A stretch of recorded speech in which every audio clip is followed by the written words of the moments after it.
Capítulo 6. Ele saciou minha sede. O poço de Jacó, de 30 metros de profundidade, não deixava de dar água, por maior que fosse a seca em derredor. Fora cavado séculos atrás em Sicar, ou Siquém, terra que Jacó comprou dos filhos de Amor ao retornar para Canaã, depois de reconciliar-se com Esaú. Trazia memórias da provisão divina, bem como do pecado dos filhos de Deus. A região levava esse nome por haver pertencido ao príncipe Siquém, filho de Amor. Certo dia, o jovem Siquém encantou-se de Diná, filha de Jacó, e a violentou, querendo depois casar-se com ela.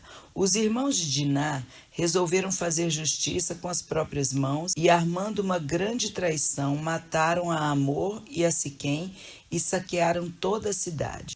Quando o reino de Israel foi dividido, Judá ao sul e Israel ao norte, a capital de Israel ficou em Tirza, até que Acabe começou a reinar com a sede em Samaria, ao pé do monte Gerizim. Já na época de Acabe, a mistura entre o culto monoteísta e o sincretismo com os deuses vizinhos era uma constante afronta ao Deus verdadeiro. Depois que o reino de Israel caiu, por volta do ano 722 a.C., o povo de Deus foi levado para a Síria e nunca mais voltou a ser livre. Alguns retornaram do cativeiro com os de Judá, mas a grande maioria casou-se com estrangeiros e adotou seus deuses. A maior parte dos samaritanos é resultado da mistura de estrangeiros mandados pela Assíria, da Babilônia e outros lugares, caracterizados pelo que diz 2 Reis 17:33, de maneira que temiam o Senhor e ao mesmo tempo serviam aos seus próprios deuses, segundo o costume das nações dentre as quais tinham sido transportados. Vieram a ser uma pedra no sapato de Esdras e Neemias. Através dos séculos, os judeus fiéis à palavra não queriam nada com os samaritanos. Ainda nos tempos de Jesus, os judeus não se davam com os samaritanos, a quem definiam como raça mista, povo ignorante e infiel. Para viajar da Galiléia para Jerusalém, davam a volta pelo Vale do Jordão para não passar por Samaria. Os fariseus, então, os donos da verdade, jamais se rebaixariam a visitar Sicar. Entretanto, certa vez, Jesus precisou atravessar a província de Samaria e, enquanto os discípulos foram comprar alimento na cidade, sentou-se à beira do poço, passando em seguida a travar um dos diálogos mais memoráveis do Novo Testamento.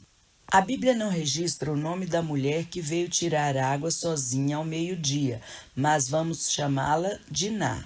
As outras mulheres já tinham buscado água, limpado suas casas e preparado a refeição, mas ela vinha com seu cântaro e seu isolamento, quando Jesus lhe pediu um favor. Dá-me de beber. Naquele tempo e cultura, um homem não dirigia a palavra a uma mulher fora do seu círculo familiar, e os judeus não falavam com os samaritanos.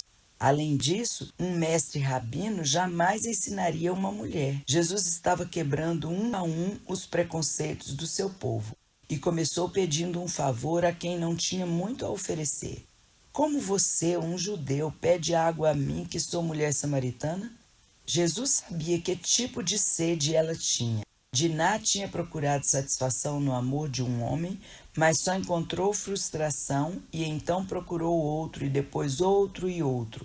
Foram 5 maridos e esse com quem ela vivia agora não lhe pertencia.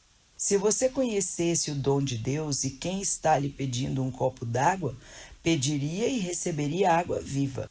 O senhor não tem balde, nem cântaro, nem sequer uma canequinha. Como me oferece água viva? É porventura maior que nosso pai Jacó, que nos deu esse poço, do qual ele mesmo bebeu, assim como seus filhos e seu gado? Ao mesmo tempo que fazia as perguntas, talvez começasse a pensar: água pura, cristalina, borbulhando da fonte? Como seria bom se minha vida fosse assim, límpida, sem lodo, sem estagnação. Mas é difícil limpar a confusão em que estou. Além disso, nenhum homem jamais ofereceu-me alguma coisa sem esperar algo em troca. O que será que ele quer de mim? Você bebe dessa água, mas logo volta a ter sede. A água que eu ofereço, entretanto, é como uma fonte a jorrar para a vida eterna e sacia a sede para sempre.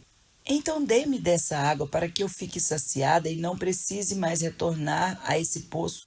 Vá, chame seu esposo e venha aqui.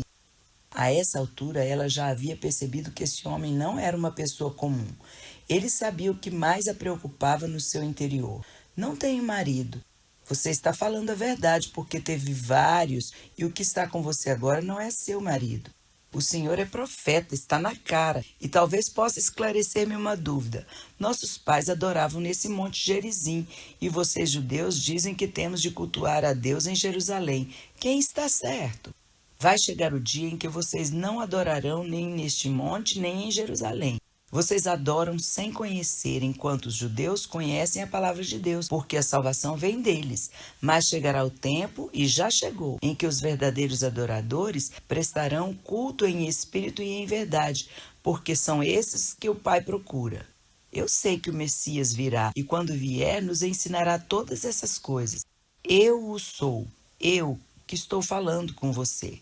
No ápice da conversa chegaram os discípulos e estranharam aquela situação, mas nada perguntaram. A mulher, diante da espantosa revelação, largou o cântaro ao lado da cisterna e foi correndo para a cidade contar aos homens que estiveram envolvidos em sua vida o que lhe sucedera. Venham ver um homem que disse tudo quanto tenho feito. Será ele o Messias? Tão fortes eram suas palavras e seu testemunho que os homens saíram da cidade e a seguiram ao encontro de Jesus. Para os discípulos, o mais importante naquele momento era que Jesus se alimentasse. Ele, entretanto, afirmou: "Tem um alimento muito melhor que vocês não conhecem." Então eles começaram a perguntar uns aos outros: será que enquanto estávamos vasculhando esta cidade de apóstatas atrás de um pão com sardinha, ele arrumou algo mais substancial para comer? Não, meus amigos, minha comida é fazer a vontade de quem me enviou e realizar a sua obra. Vejam como os campos estão brancos para a ceifa. Vocês querem um tesouro para a vida eterna? Comecem a ceifar e se alegrarão comigo.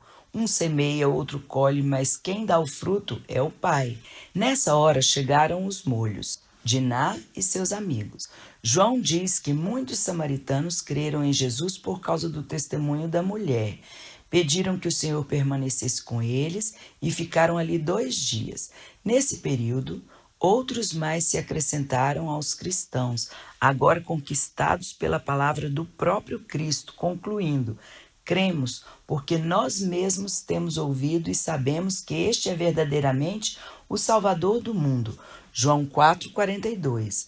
A verdade é que Jesus transforma vidas. Quando ele sacia a sede que temos de Deus, passa a satisfazer nossos outros anseios. Algum tempo depois do encontro com a samaritana, o mestre foi para Jerusalém por ocasião da festa dos tabernáculos. Essa comemoração lembrava o tempo em que os judeus vagaram pelo deserto, habitando em tendas após saírem do Egito rumo à terra prometida. Durante aqueles 40 anos, o Senhor os proveu de comida e água que brotava da rocha, assim como de uma nuvem de sombra de dia e uma coluna de fogo à noite para acompanhá-los. Nem as roupas do corpo, nem as sandálias dos pés se desgastaram. Todas as manhãs, durante a festa dos tabernáculos, um pouco da água do tanque de Siloé era derramado de uma jarra de ouro, como libação sobre o sacrifício, lembrando a água que brotara da rocha. O ápice da celebração dos tabernáculos ocorria no último dia, quando se lembravam de que Deus lhes dera a lei por intermédio de Moisés. Nesse dia, Jesus levantou-se e exclamou: se alguém tem sede, venha a mim e beba. Quem crer em mim, como diz a Escritura, do seu interior fluirão rios de água viva. João 7, 37 a 38. Cada ouvinte reagia de um modo diferente. Alguns judeus, como a samaritana, afirmavam: este é verdadeiramente profeta, ou até mesmo, ele é o Cristo. Outros negavam sua autoridade, dizendo que da Galiléia não poderia sair o Cristo. Os guardas enviados para prendê-lo disseram: jamais alguém falou como este homem. Os principais fariseus quiseram desacreditá-lo, e Nicodemos, que estivera antes conversando com Jesus em particular, conforme relata João 3, o defendeu. Ainda hoje, as reações às palavras de Jesus são diversas. Muitos preferem discutir a procedência da água ao invés de beber dela. Jeremias, o profeta, 2:13, registrou as seguintes palavras proferidas pelo Senhor: 2 males cometeu o meu povo. A mim me deixaram o manancial de águas vivas e cavaram cisternas, cisternas rotas que não retêm as águas. Muitas vezes é o próprio povo de Deus que conhece a palavra e já tem experiência com a pessoa de Cristo que esquece a fonte de águas vivas e cava cisternas rotas. Durvalina era membro ativa da igreja, cantando no coro, dirigindo acampamentos e trabalhando como voluntária em várias frentes. Ficou viúva e, embora aparentasse estar conformada com a perda, em seu coração começou a crescer uma imensa mágoa. Deus tirou o que eu mais gostava e não me deu o que eu queria. Ela continuou manifestando todos os atos externos de uma serva consagrada a Deus e se agradava das atividades da igreja, bem como dos trabalhos para-eclesiásticos. Entretanto, seu coração foi ficando seco, o que a levou a começar a cavar suas próprias cisternas. Se eu quiser realizar algo, tenho de fazê-lo por mim mesma. Se eu não procurar amor fora da igreja, não vou achar novo marido. Os homens cristãos interessantes são todos casados. Preciso ser eu mesma, preciso investir em mim. Tudo que tenho e sou me pertence e tenho o direito de dar minha vida a qualquer um. Fornicação é uma palavra fora de moda. Não sou mais casada, portanto posso ir para a cama com quem eu quiser. Quando começou a pensar dessa maneira, certamente Durvalina ainda tinha princípios cristãos, os quais pensava não sacrificar. Tais cisternas, porém, não seguravam a água, e ela simplesmente foi cavando outras mais, ao invés de ir à fonte. Jeremias diz: maldito o homem, gênero humano, homem ou mulher, que confia no homem. Será como o arbusto solitário no deserto, e não verá quando vier o bem. Antes, morará nos lugares secos do deserto, na terra salgada e inabitável. Enganoso é o coração, mais do que todas as coisas, e desesperadamente corrupto. Quem o conhecerá? Eu, o Senhor, esquadrinho o coração. Eu provo o pensamento, e isto para dar a cada um segundo o seu proceder, segundo o fruto das suas ações. Jeremias 17, 5, 6, 9 e 10. Talvez você conheça e critique alguma Durvalina, mas saiba o seguinte: cada uma de nós tem a possibilidade de ser igual a ela, ou a samaritana. Jesus oferece água viva a todas nós. Se dela bebermos, saciaremos nossa sede. Ainda que conheçamos a verdade pura do Senhor, todas as vezes que a rejeitamos, comemos pó. Jesus nos ama e nos santifica, purificando-nos por meio da lavagem de água pela palavra, para a apresentar a si mesmo, igreja gloriosa, sem mácula, nem ruga, nem coisa semelhante, porém santa e sem defeito. Efésios 5, 26 e 27. Parafraseio aqui o que Jeremias disse, capítulo 17, 7 e 8, lembrando a descrição do Salmo 1. Bendita a mulher que confia no Senhor e cuja esperança é o Senhor, porque ela é como árvore plantada junto às águas, que estende as suas raízes para o ribeiro e não receia quando vem o calor, mas a sua folha fica verde, e no ano da sequidão não se perturba, nem deixa de dar fruto.